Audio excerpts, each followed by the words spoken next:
Okay, I think everyone is in and connected to audio. If we want to go ahead and get started.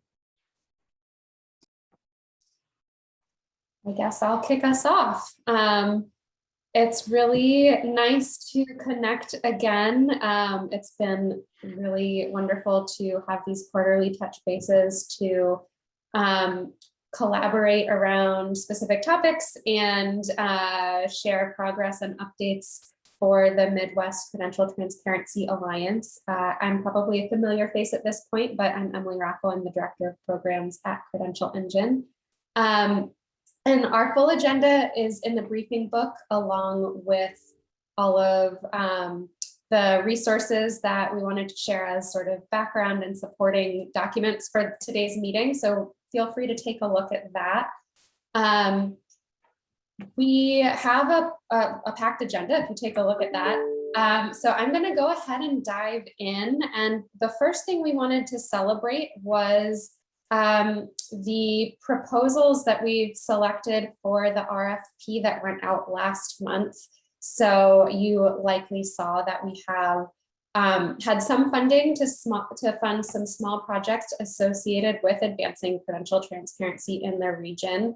And we were able to award 5 projects some funding. You can read about them in the briefing book, but just very briefly, we are excited to be able to work with Ferris State University to publish information about their graduate credentials and pathways to the registry, the Kansas Board of Regents to publish pathway information, transfer value, military transfer credit, and some other exciting things using their API. Work with the Indiana Commission for Higher Education to support outreach and publishing for independent colleges and universities in the state. Work with Minnesota State colleges and universities to plan and implement technology improvements to publish pathway information. And finally, working with Miami University Regionals in Ohio to publish information about micro-credentials and identify transfer opportunities. So a lot of that likely resonates with the work that we've been talking about to date, specifically around micro-credentials and pathways. So we're really excited to be able to share the progress and updates and learnings along the way.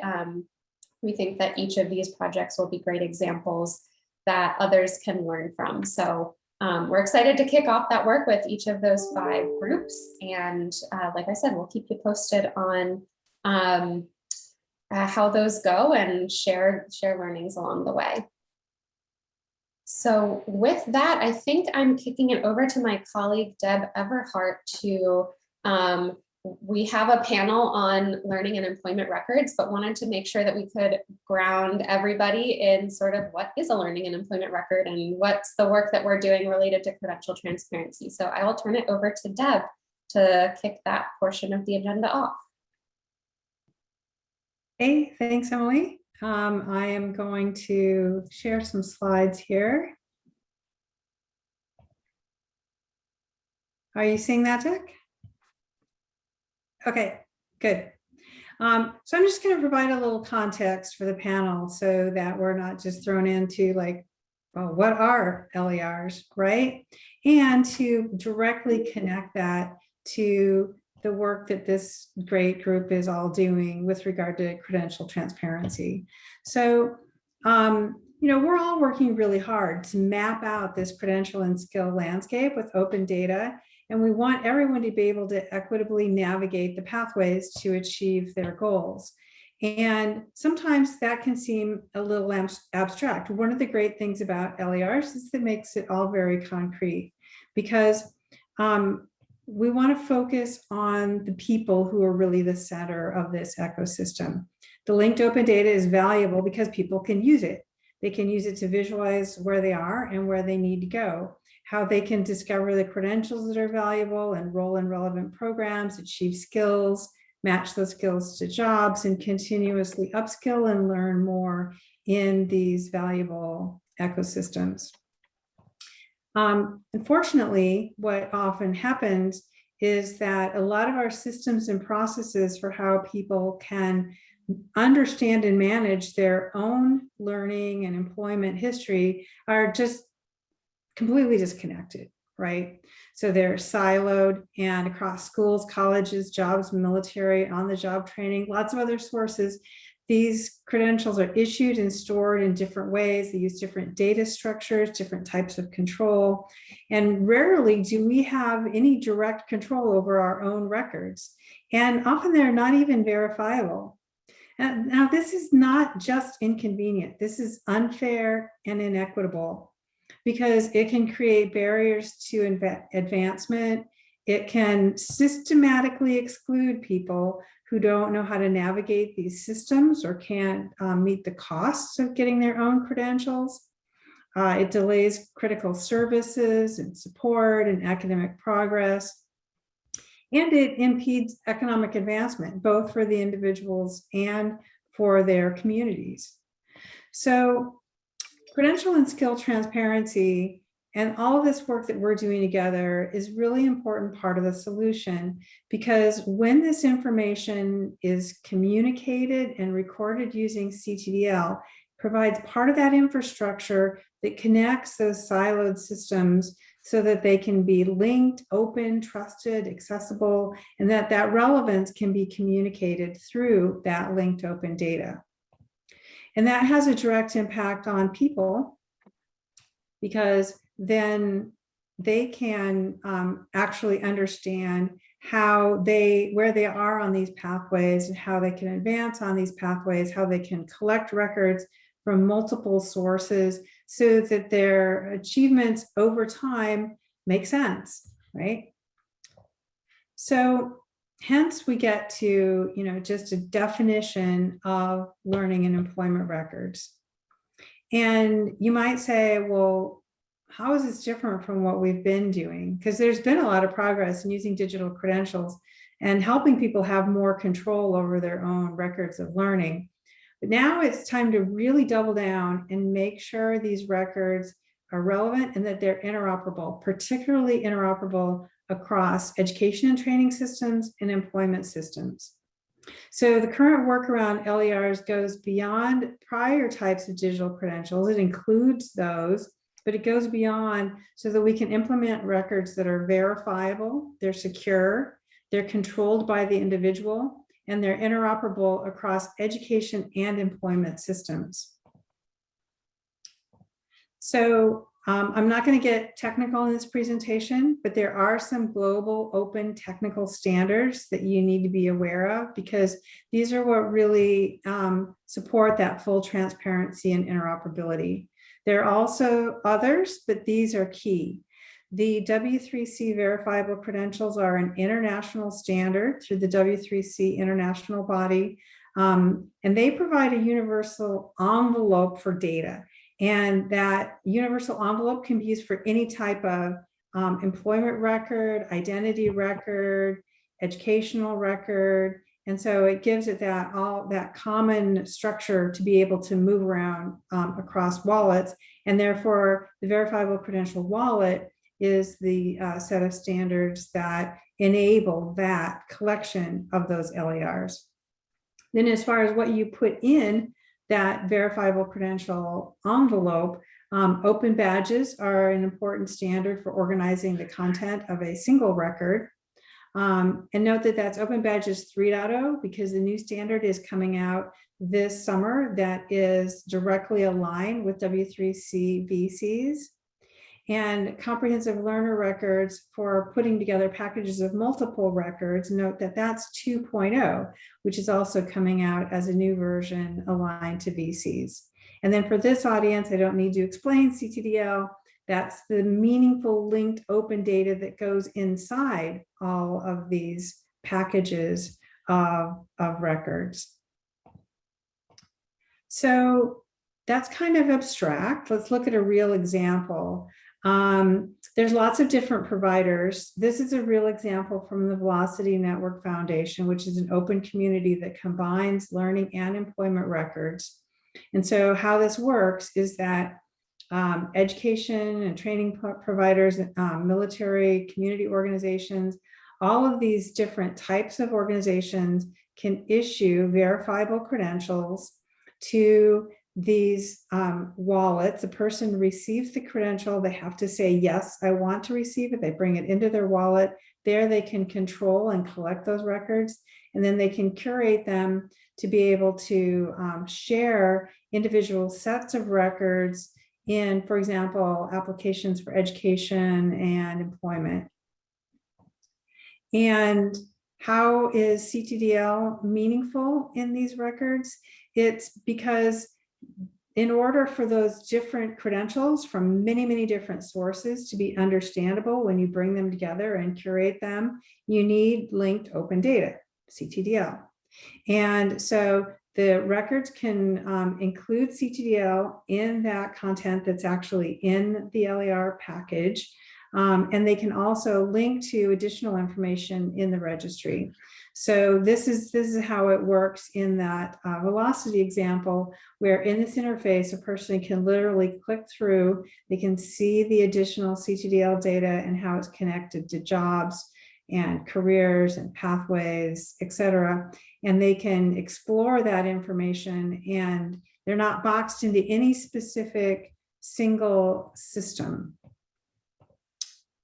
And so all of that open transparency is key to inclusive design.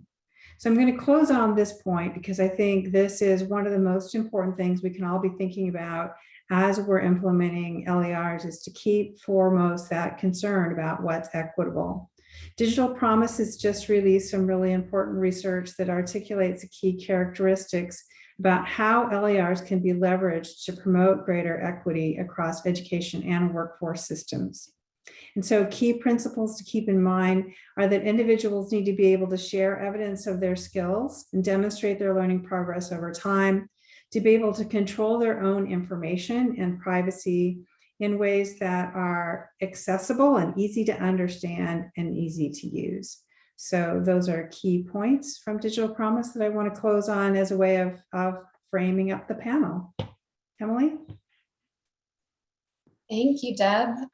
So we are going to open it up to our panel now. And before we officially kick that off, I just wanted to say that we will have time for questions. Feel free to add questions into the chat. And Deb will stick around also to answer questions if you have them for her specifically, and maybe also chime in if there's anything relevant to share. But our panelists today for this conversation around LERs include Lisa Johnson, the Vice Chancellor for Academic and Student Affairs at North Dakota University System.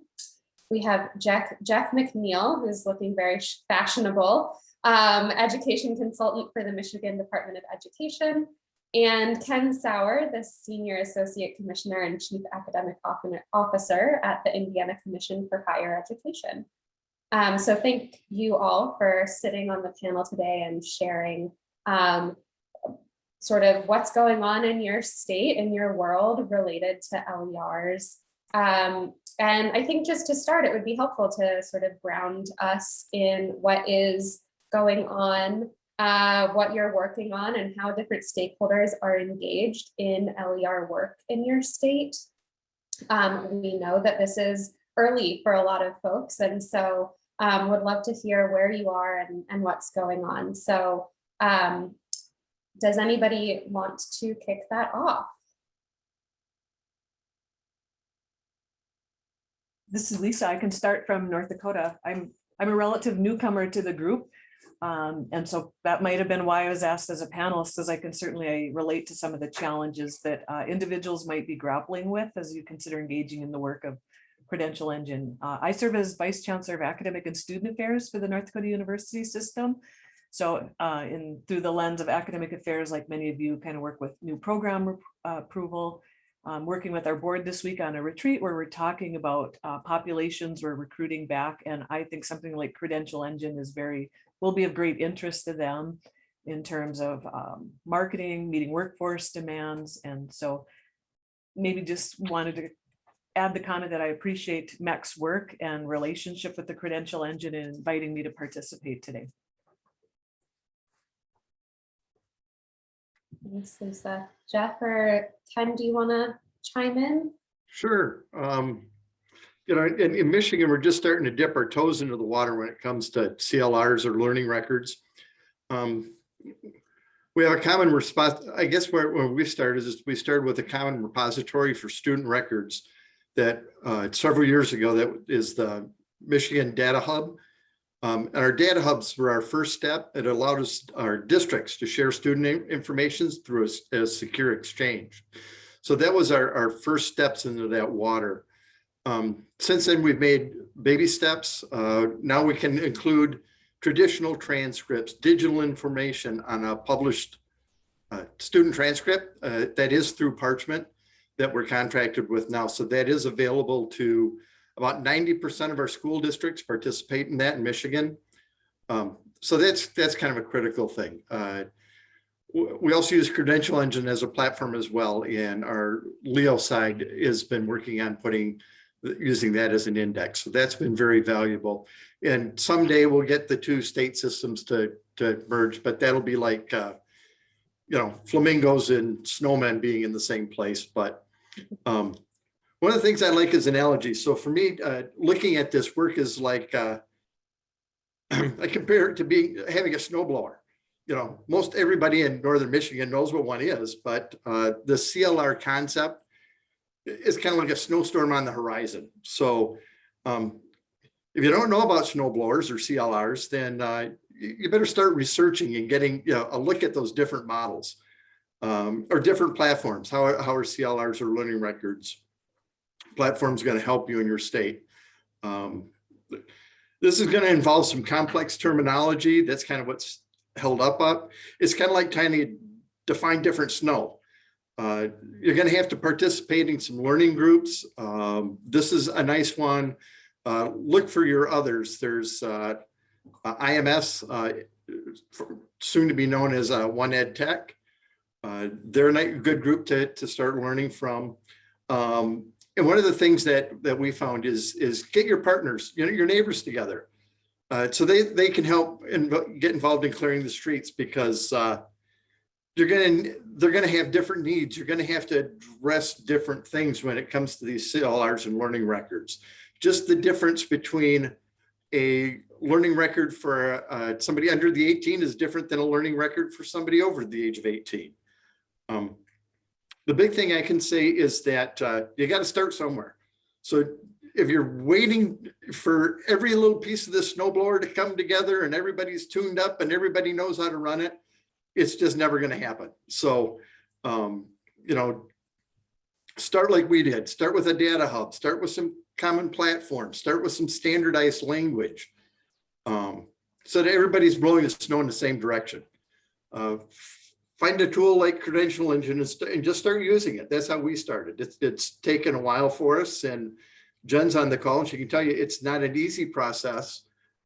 There's thousands of things you're going to have to do when you're looking at licensing and stuff to put in there. So you just got to get started. I'd really say start looking for your snowblower, because shovels work, but you know, having a snowblower is a whole lot better. And if you're going to wait until the blizzard gets here, that's going to be too late. You're going to be stuck with a shovel, and employers are going to be looking for this stuff. And you know, we have to remember that education works on sometimes I think a half-century system, but you know, what we do in years, the business world looks at in months. So that's where I'm at it. And we're still working on our snowblower, but this is going to be a big change. Yeah, I love that analogy, and I'm sure we can pull a lot of threads out of that, but I want to make sure Ken has a chance to also chime in and sort of share the vision for LERs in Indiana and where they are in that process. Well, and I'm glad Indiana is to the south of Michigan, because we have summer weather, unlike Michigan, where I guess you still have a blizzard up there or something, because I put my snow shovel away. But in any case, the exciting news for us is that just a few weeks ago, Indiana became one of the 11 states that was accepted into the National Governors Association State Skills Community of Practice, which is really focusing on LERs. We're really excited about this, and I think this is an extraordinary opportunity to learn a lot more about LERs.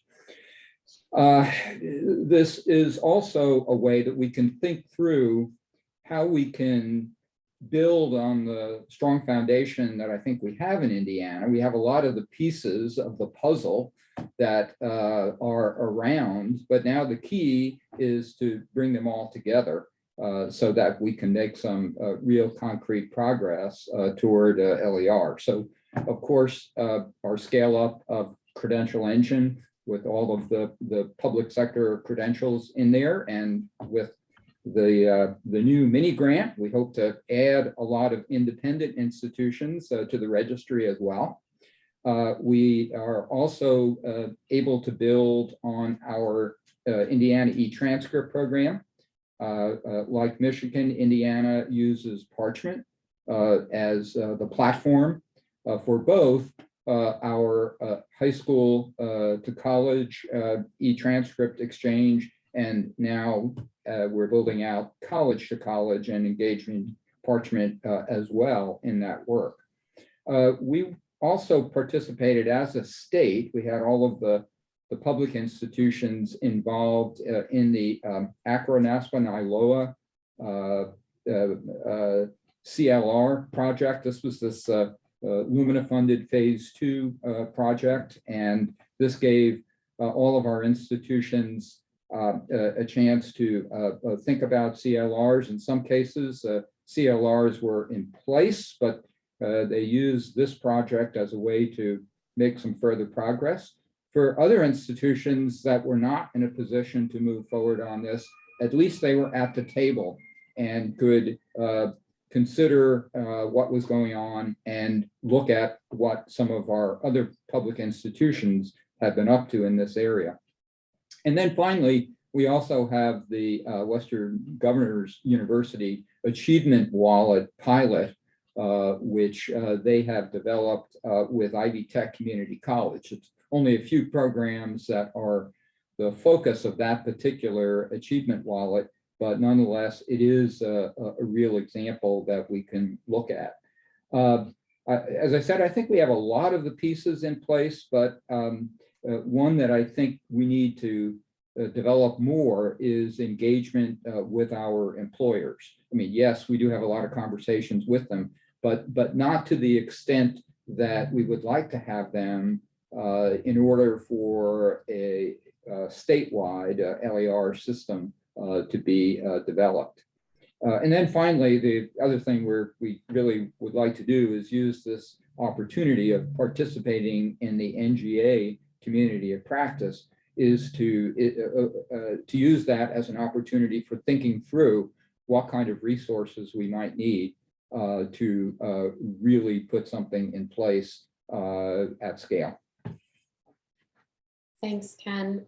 Matt put a really great question in the chat, which I think is a great thing to turn to next, which is curiosity around what the driving use case or use cases are for LERs or CLRs in your state for institutions, individuals, and I would add employers as well, because obviously those are important stakeholders to include in the conversation, as Ken just said. So what do you see as the driving need and demand for those types of stakeholders, and what types of, I guess, messaging is resonating, or do you think would resonate with those stakeholders? Emily, in North Dakota, I found it interesting. We don't actually have a state mandate or any statutory, pressure to do so. So it's sort of more to Jeff's point. We're looking ahead to the snowstorm, and we just look at, the National Conference of State Legislators talk about over a million unique credentials in the U.S. And we're seeing that our campuses are developing stackable credentials. So for being a relatively small state, we probably have created or approved about 300 new credentials that are just these smaller credentials that we plan to stack leading to associate and baccalaureate degrees. And so I think the community, we owe it to our stakeholders to help them make sense of that, to help employers make sense of these, because they're off the charts in terms of their popularity, and the campuses are responding to workforce needs by sort of bundling these to meet the unique needs of their region. Again, I guess I'm a former registrar, and so I know one of the things in the past has always been like everything just had to be on that academic transcript. And as a registrar, I remember being very guarded about what was on there. It quickly could become cluttered with all the things that you're trying to manage to help everyone get jobs and meet licensure and certification. And so that's where I see the credential engine sort of adding some clarity, reducing angst that we felt as registrars in transcripting things that weren't even, offered through the institution. And that's where I think educational wallets and hubs will really be helpful. And so I do feel like all of this is sort of bearing down on us. And we've talked for probably a decade about what we were going to do to place these micro credentials and badges. And so again, I think that just helps. We owe it to our students and stakeholders, employers to, it's a real role I think that we can have. I don't know about other states, but we could really use all the help we can get in creating a positive image for post-secondary higher education. And if we can be leaders and facilitating, we do have the resources. We have the bandwidth in terms of staffing, the technology as a state agency to kind of lead in this endeavor. And that's where I think this will be helpful to us. Yeah, I would say there are two value propositions among others that I would emphasize. The first is the kind of dialogue that can take place between education and employment and employers. This is a way to, by being transparent about credentials and the competencies that holders of those credentials are supposed to have mastered, it is a way for the credentials of value to be more emphasized in both the credentials that and the competencies that are taught in our education and training providers, as well as those that are sought by our employers. The more transparency you can bring to that, and I think LERs are a way of doing that, I think you have a better chance of aligning what competencies are taught with those that are sought by employers. The second value proposition really focuses on the individual, or if you want to look at this from a state standpoint, from the workforce. I think to the extent that individuals are able to put their credentials and the skills represented by those credentials into a LER, into a wallet, there is a greater opportunity for them to go after positions that are seeking the skill sets that they have. And once again, I think this bringing transparency to this whole process it sort of opens up the market, if you will, and it provides greater opportunity for individuals who have certain skill sets to be ultimately identified and perhaps recruited by companies that are looking for those particular skill sets. Absolutely. Jeff, anything you want to add or co-sign there? I think Ken did a pretty good job there. The only thing I'll add is that, we're used to a system of, and Lisa pointed out, we're going to quickly transition from a black and white picture of students. That's what businesses, well, I'll get to that in a minute, but we're used to this black and white picture. LERs are gonna, all of a sudden, people are gonna be painting with colors. And what's gonna happen is those that learn how to paint with colors, those that have LERs or CLRs, they're gonna take off because let's face it, except for a few pictures, everybody kind of likes color. I don't know of anybody making a black and white TV anymore. But I know in Michigan, what's really kind of holding us up, if we had one national or international employer, GM, say, this is how we'd like to receive our stuff when we're looking for an employee, that would break that pops the dam open, and others will follow suit. As soon as that happens, then everybody's going to be in a mad rush for these things, because that's what's going to become the new norm. But I think Ken's right on point. It's coming. I hate to admit that Indiana's ahead of us, but hopefully Ohio is still staying away from both of us. But it's coming, and I think there's a lot of work that's being done. Thanks for those. Look at those global standards, because I don't think we're going to have a choice. And when you look at the trends of how this happens, right now we have very low unemployment. Employers aren't being picky. They're trying to get anybody that they can into the system to start working for them, and then they're going to weed them out. When unemployment climbs, so does the pickiness of the employers. And so, we've got to, when you think about our K-12 system, I am suspecting that our 8th grade students will need a CLR, because there will be a downturn in the economy, and they're going to have to be able to show their competencies. And their competencies have to be quick and rapid responsive. They can't be these, year-old programs that just show, I got a B in social studies. Well, what do you know? Yeah, well, you, in your competitiveness, raise an interesting point about maybe the need to work together as a regional community. And obviously this work is focused on the Midwest, and we know that there's a lot of mobility across state lines, of course. So I'm curious if panelists can speak to how we could work together as a regional community of practice to advance LER or CLR work. And if there's any examples you can point to around work that's already happening across state lines. And Deb has her hand raised. I don't know if that was before or after I started that question, so chime in if it's appropriate. It's relevant to your question, but broader, in that these are global open standards, right? And with regard to competitiveness, there are big companies that would like to say, we are the LER solution, regardless of whether or not we work with other LERs from other sources. And that just won't work.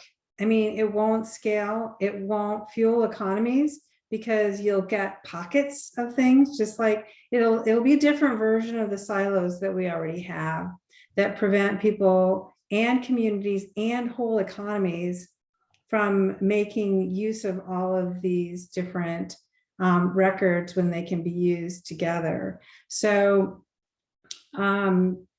it's great, because even if states have some friendly competition going between each other, it doesn't need to be something that will have a negative impact on individuals or increase inequities if we're all using the same global standards, and they can be different technology tools, but the same standards.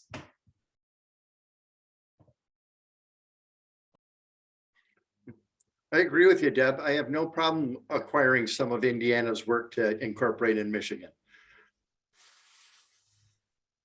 Well, we're happy to share our work if we get some additional good ideas in return, because nobody has figured this out yet.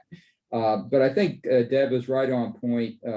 We don't want to create bigger silos. We got enough silos within our states. Let's not create silos between our states. And I think MCTA and the kind of community of practice activities that are going on right now around the Alliance, I think is a great way to go. I'd love to see an LER community of practice that MCTA could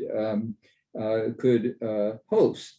It's important for a number of reasons. Obviously, there are the technological solutions, and how do we avoid the silos that Deb quite appropriately was urging us to avoid. And there's a lot to be learned through what the technology is out there, what kind of standards we ought to embrace. I think it's also important to think about the idea that we're not alone in all of this, that there is a group of people in each of our states that may be smaller or larger in some, depending on the particular state or community. But it's very easy to sort of do your own thing and to feel like, well, nobody else is interested in this, and that's not true. I guess one other thing I'd say, and that is that we're really not going to make a lot of progress on LERs and avoid the silos and embrace interoperable technologies if we don't create a buzz around this that is at least regional, if not national in scope. And I think the more that we can foster conversations among a group of states within our region, the more likely it is that legislators, the executives who have branches of their companies in multiple states, the more they hear about this coming from different angles, the more likely we are to make some real progress on LERs.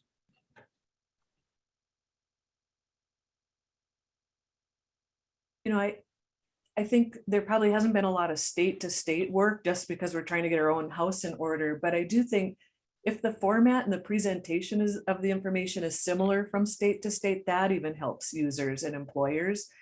There's nothing worse than trying to navigate, 20 or 30 different looking sort of portals or websites. And so the fact that I think there's some similarity in the way credentials can be presented, at least is orientating us in the right direction. Yeah, absolutely. I think as Deb and everybody else is describing, that interoperability, sort of having the common piping, even if things are presented differently, is really important, and something that this group and other groups are really driving towards. We and you all have described a lot of complexity in this work, and everybody is still in sort of early stages in figuring this out. So I'd love if you're willing to share some of the challenges that you're grappling with related to implementation of LERs, or some of those known unknowns that you are trying to work through as you approach this work.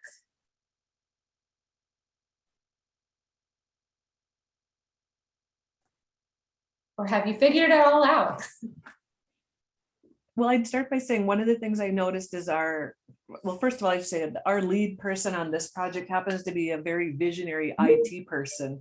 And so I sort of bring the network connections and leadership. But so when you talk about, standardized and the platform in which it operates on, you talk in a language that's completely foreign to me. So it helps. One piece of advice would be to have someone that sort of understands the IT language on the other side. And partnering with them, and then working with leaders like career and technical ed folks, people dialed into workforce to help in the promotion of that, because I think that's going to be a challenge for us. We can develop this very nice tool, this resource, but as someone had said, unemployment's relative, with the unemployment situation, this may not be a resource people are using. One negative that I've noticed on our site is probably just the manual data entry at some institutions, which is probably just as much of a fault of our own at the system level, because we don't have a common way in which catalogs and term schedules are produced. And so in some cases, we've migrated absolutely as much as we can for the institutions, but at times, just because of where it's stored or not captured at all, there's been some manual data entry. And I think that's where we as a system could maybe help with providing some funds to help them, if it's even just student work, copying and pasting information into a system to help them. Yeah, data infrastructure is tricky. And maybe, and we're just not there yet. I think maybe just thinking ahead about ongoing maintenance is still a bit of an unknown for us, like changes in catalogs and the upgrade, the migration and updating of information would probably be another piece. Yeah, certainly in terms of the credential registry, absolutely, that's right, Lisa. I couldn't agree more. It's one thing to publish a lot of data initially, but then how do you maintain it? And I think developing application program interfaces are absolutely critical so that changes made in one area, one database can be immediately reflected in another. By the way, I think that's where MEC can play a role with respect to master contracts as well. If we can figure out the cataloging systems, for example, that are widely used, and how do we could we then have MEC develop a master contract which would enable those users of a particular cataloging system to then build an application program interface, which could then update the registry on, in real time. And so I think that's really, really critical. I think another challenge is trying to, in the short run at least, to try to get a committed group of people, and in terms of community of practice, that could be across some states, but also, I'm just thinking within Indiana. I mean, what we really need is at least in the short run, the next year or so, we need at least a small group of institutions, companies, state agencies, Chamber of Commerce, IT, trade association, to really get committed so that we could have some type of pilot that people can actually see in concrete terms, so they get an idea of what an LER is. And I think that's so essential to our long run objective, which is to really create a statewide, regional, even national ecosystem that can support LERs.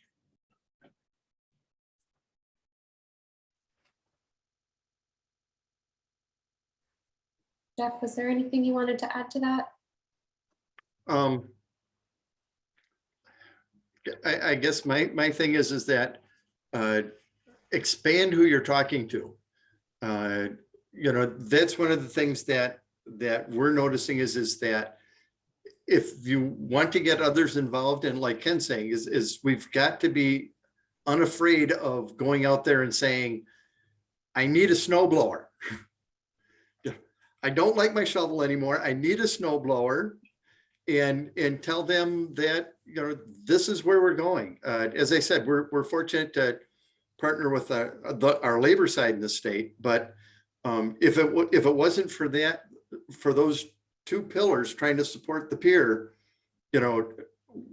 we'd still be where we were 6-7 years ago before we started on the credential engine work. But you've got to be able to walk across that, from office building to office building and say, hey, here's what I need. Here's where we're going.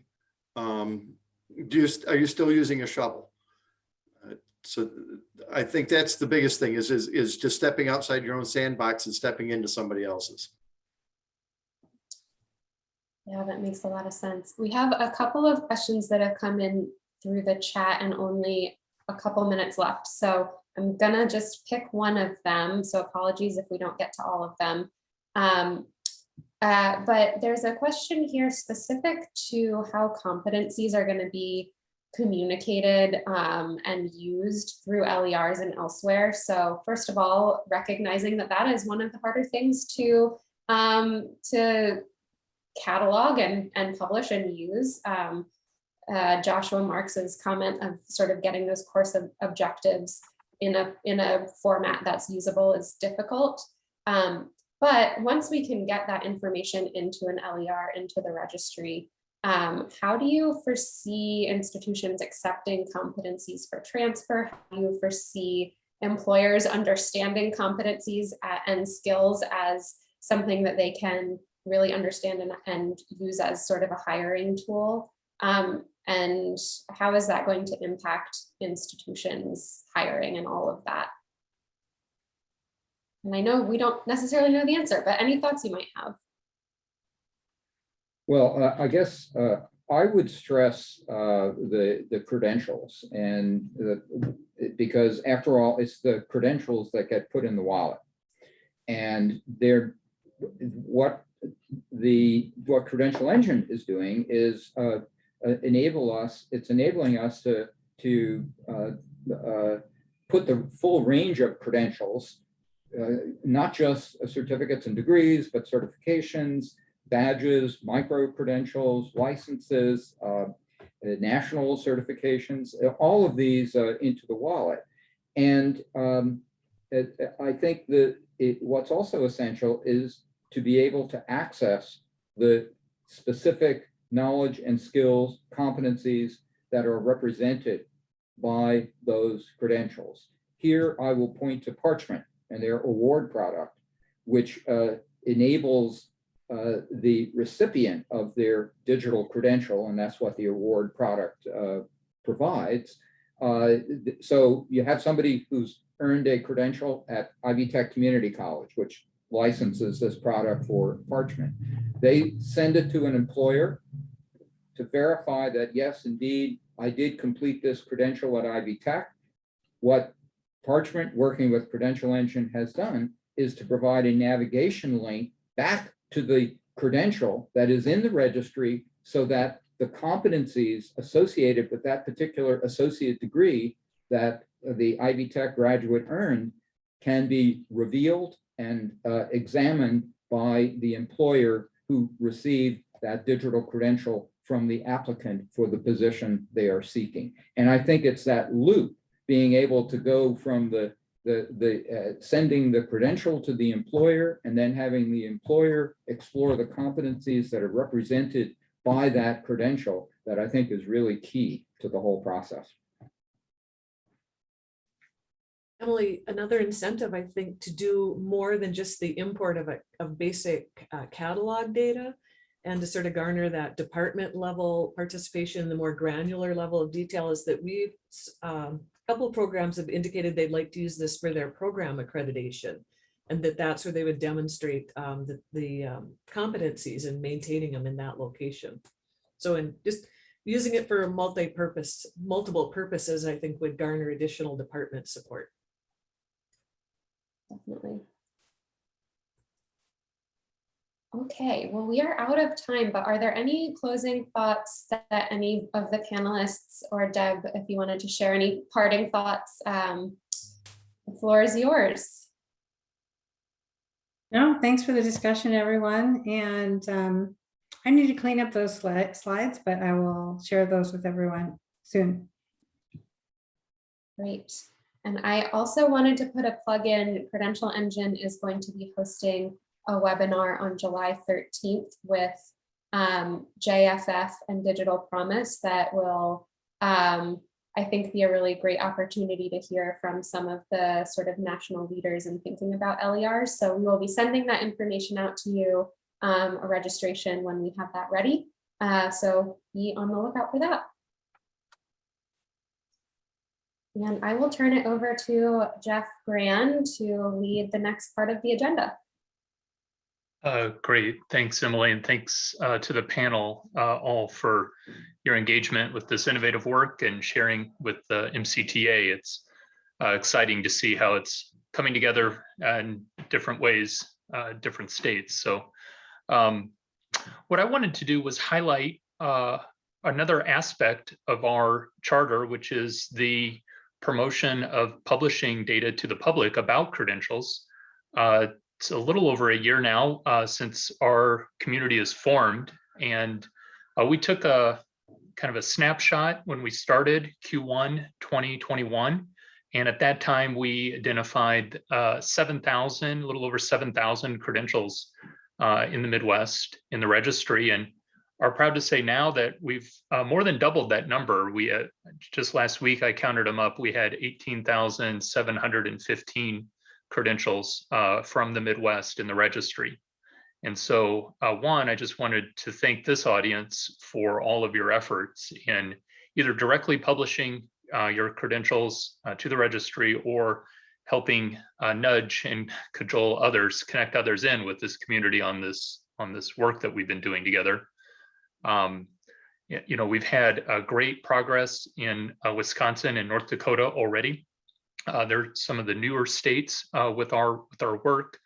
We've had Minnesota, Michigan, Kansas build API integrations that are bringing in thousands of credentials through their state processes, and a lot of great work in Indiana, just a diverse set of different types of credentials, different rich sets of information, occupational licenses, connections with secondary high schools, and transfer value. So a lot of great use cases being coming together around having good public explicit data about credentials and all the attributes of credentials. So we have a ways to go, but I want to say thank you.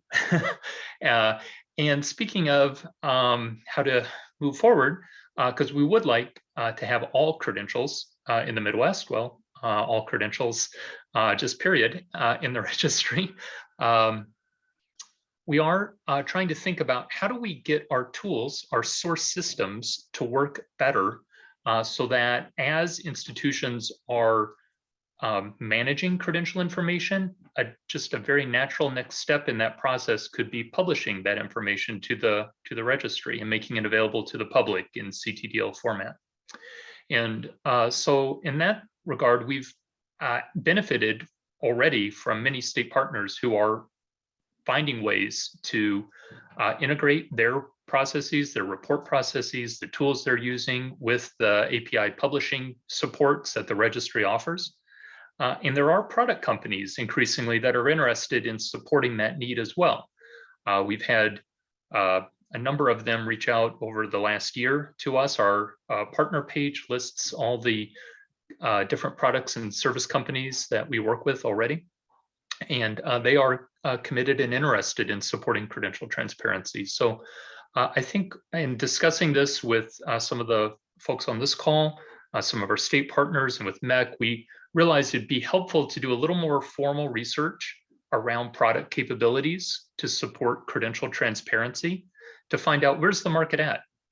Is it a capability that's now ready for official, procurement processes and RFPs and all of that kind of work? But I wanted to update this group on was our intention to have a credential transparency RFI. It's a request for information to the product companies that we all use and support. So we'll have more information about that RFI out in an email next week.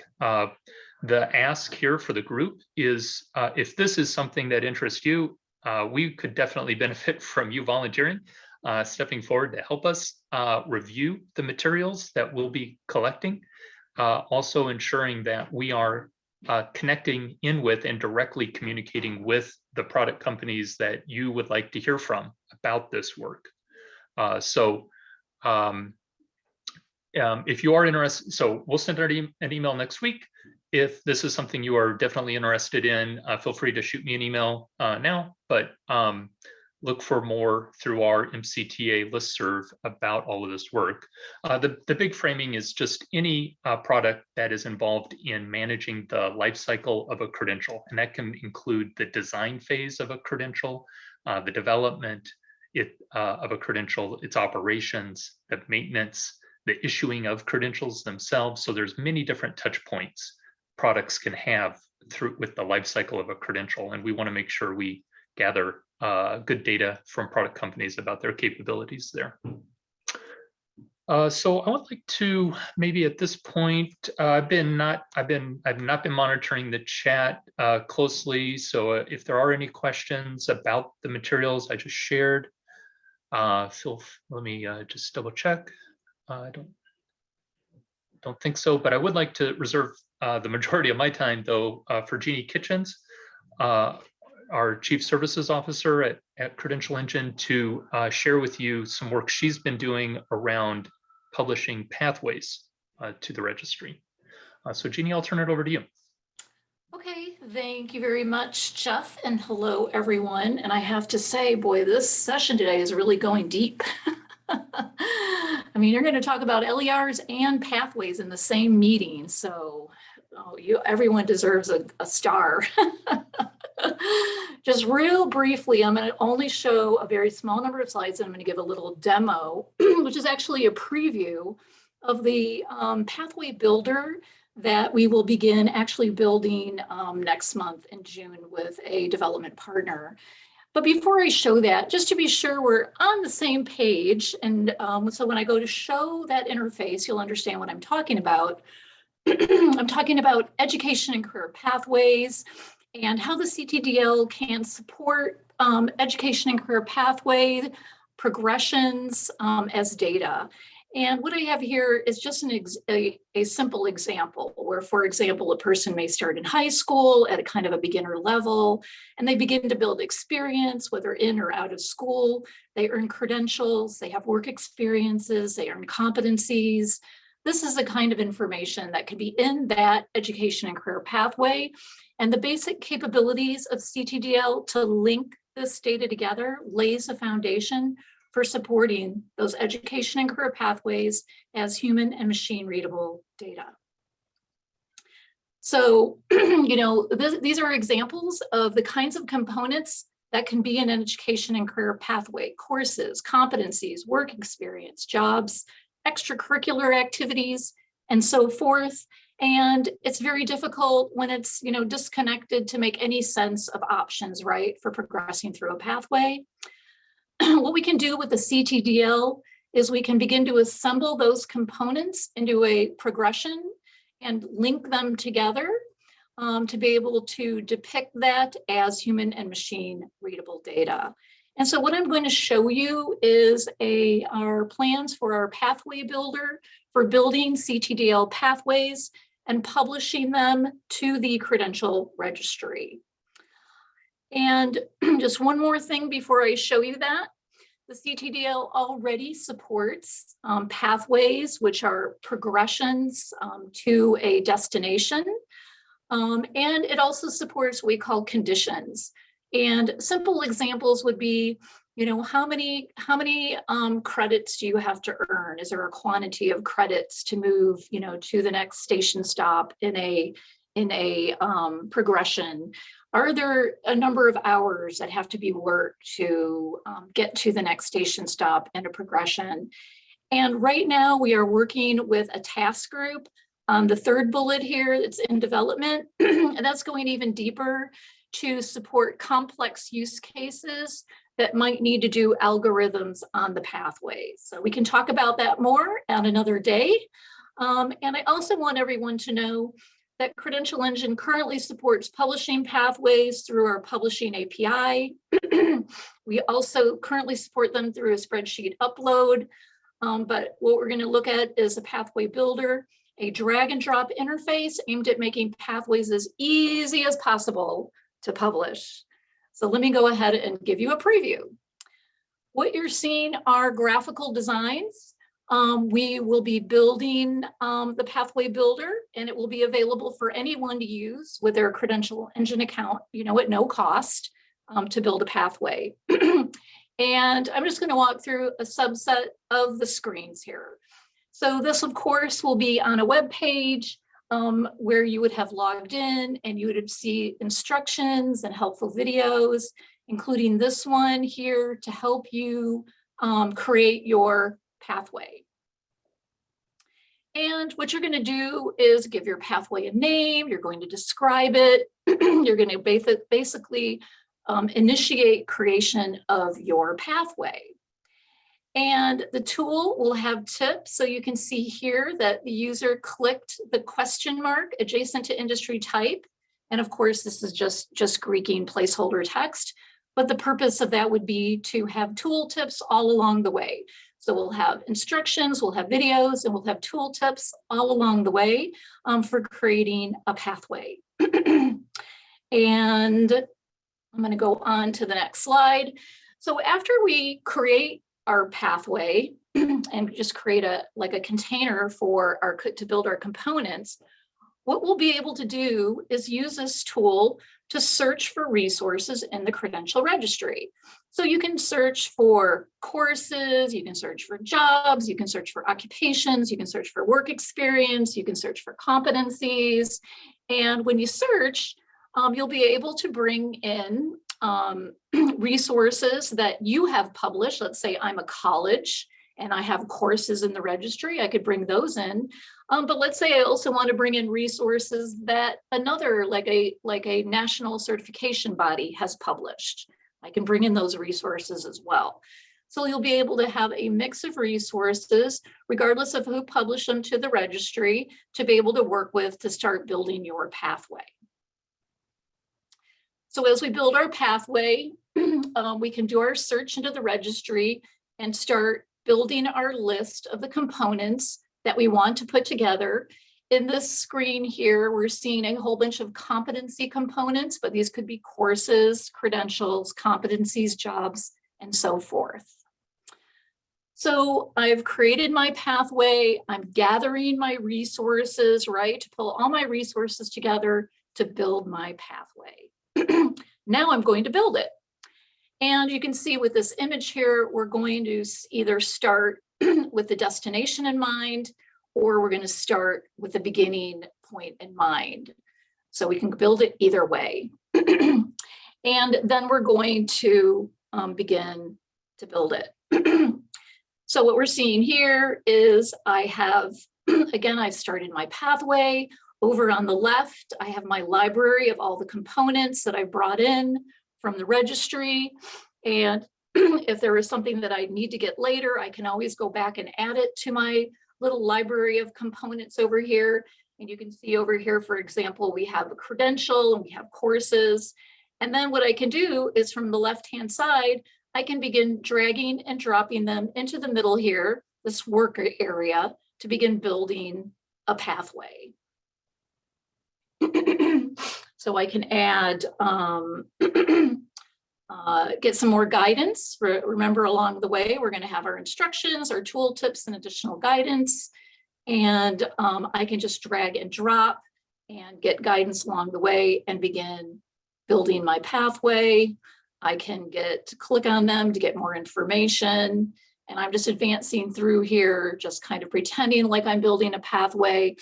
And you can see that the interface wants to be smart. You can see it's kind of a grid to kind of help have some framing for where to drop your components and then connect them together. And I can just keep building and building. And when I get done building, I'm going to have a whole set of components that have been linked together from the registry. I have them saved in my pathway builder. If I didn't finish it, I can come back and finish it later. And I can, review it with my team. And when I'm done, I can approve it. And then I can publish it to the registry as CTDL linked open data. And that is my overview of the interface. Again, we will be actually building this. The design is complete, the design documentation, and we're building it beginning June. We expect it to be completed this year. And I see some hands raised. Sorry, I have a question. This is Laura Pedrick. Hi, Laura. I remember seeing when North Dakota was presenting a schematic like this, that there was a branch scenario that you could either do a class or you could be get this certification.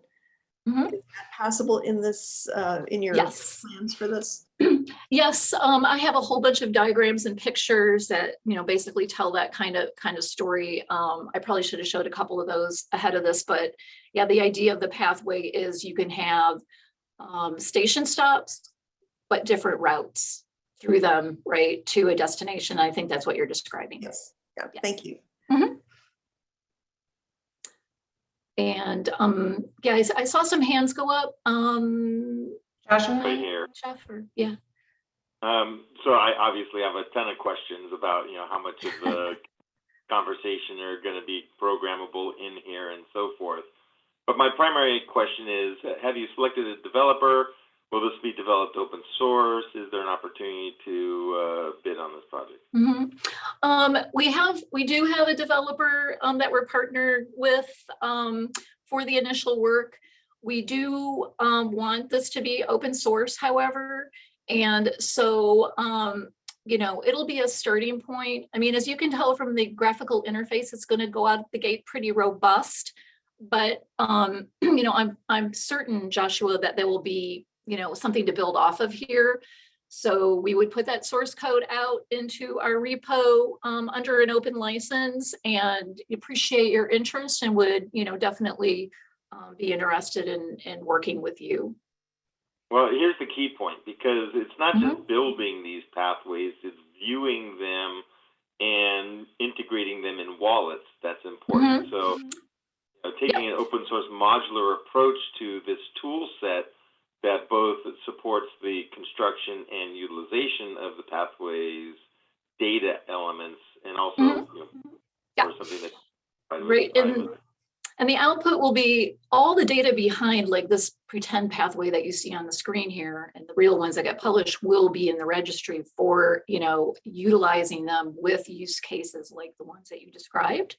And the great thing, we can do a deeper dive in another time when we have more time on the pathways, but the objects that the pathways, these kind of proxy components here linked to is the source data in the registry. So I know this is something that always, that Deb gets super excited about. Imagine, you're linking the LER to the competencies, and those same competencies are part of a pathway.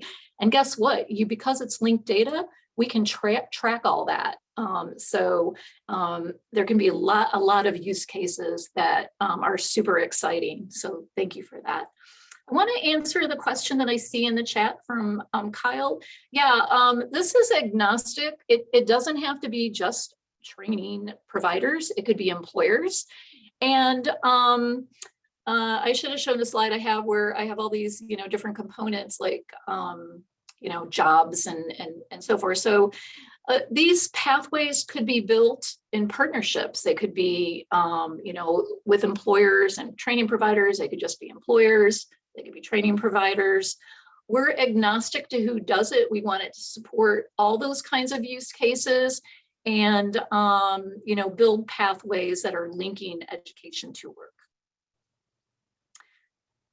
Are there any other hands up or anything else in the chat that I just wasn't aware of as I was talking?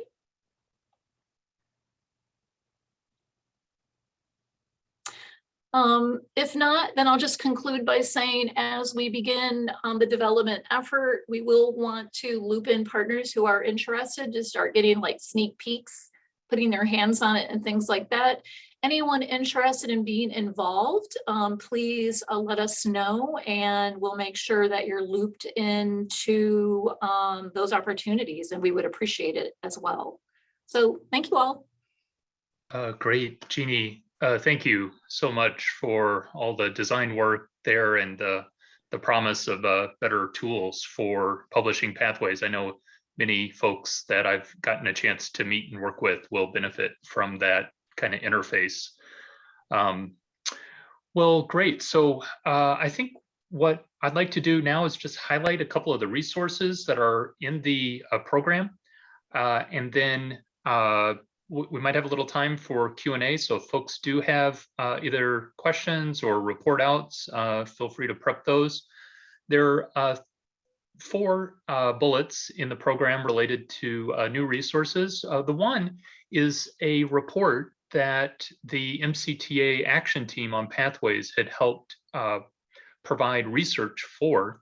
It's a report for NIST, is an government organization that has a subgroup focused on cybersecurity, and they have a framework called NICE, which is an acronym for their framework.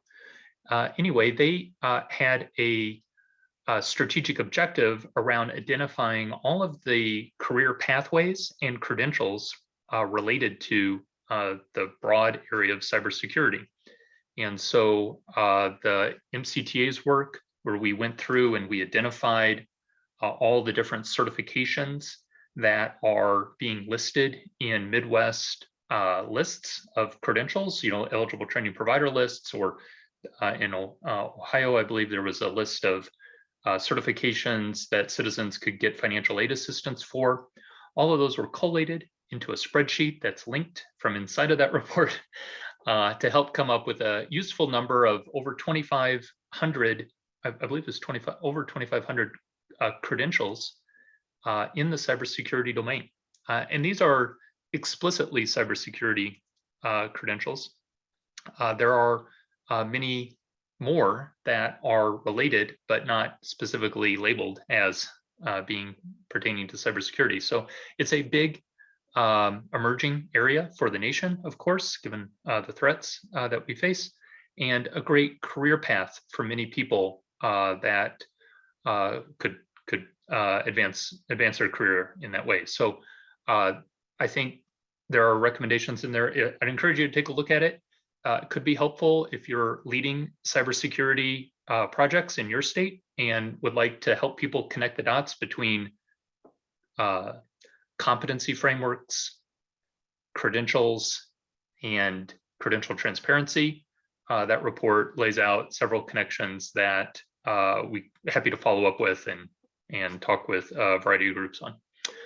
There's also a link in there to the JFF report that I think Deb had referenced, where they're laying out kind of a landscape analysis related to LERs and wallets in particular. And there's some good detail in there about some of the properties that those wallets should have and the status of different organizations relative to those properties. So that if you're involved in doing LER programming, that'll be a helpful resource for you.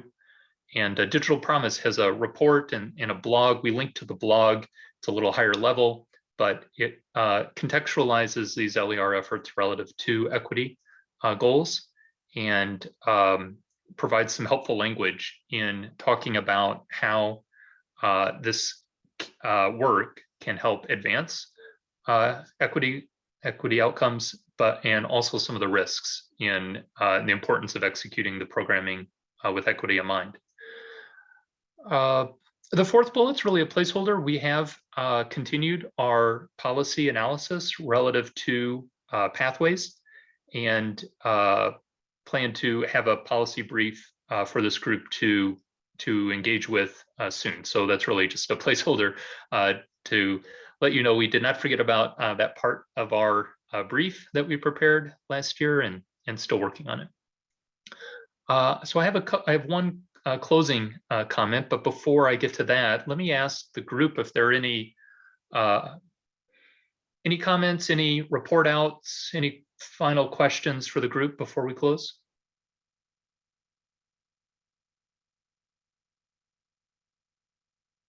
Okay.